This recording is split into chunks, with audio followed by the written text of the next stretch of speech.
there is only one framework we talk about in all the 6 modules. And the underlying idea is actually very straightforward. It just basically says there is no such thing as a free lunch. That's the basic underlying idea behind everything in finance.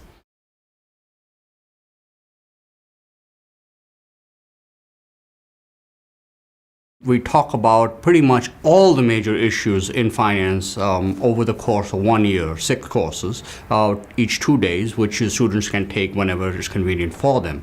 So in a way, I've conceived this as a course which covers everything you need to know about the topic of finance.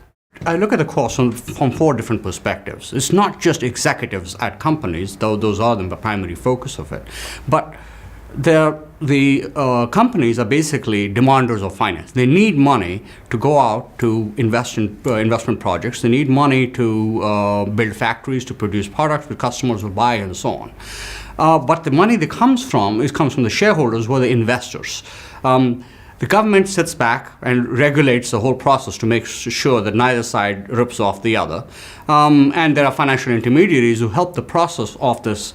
The demanders of finance, the firms, raise the capital from the suppliers of finance, who are the shareholders.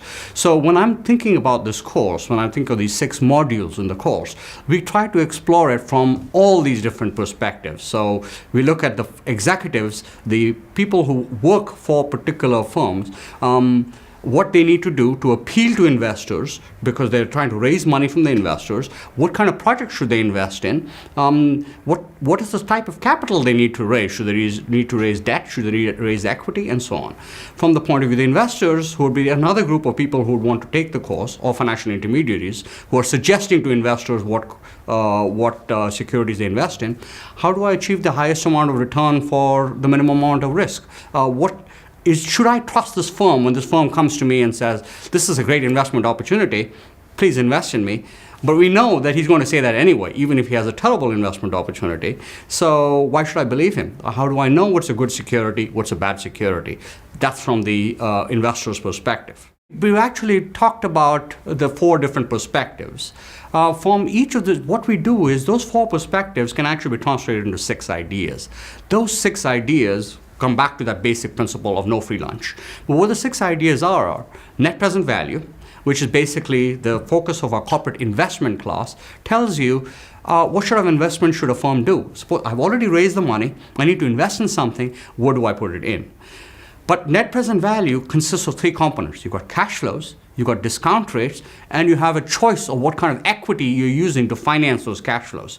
So for example, when you try to figure out what that discount rate is, that's the second course, portfolio management, where we look at the investor perspective.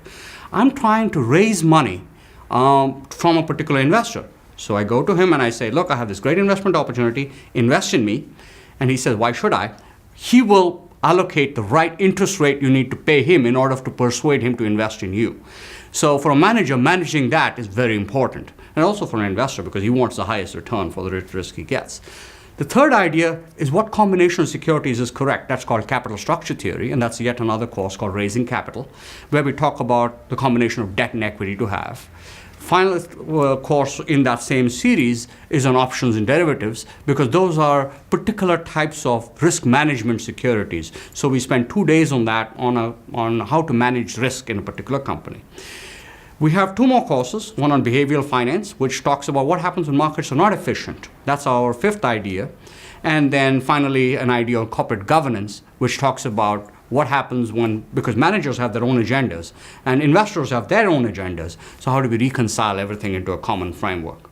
You get the Cambridge Financial Management Certificate of Achievement.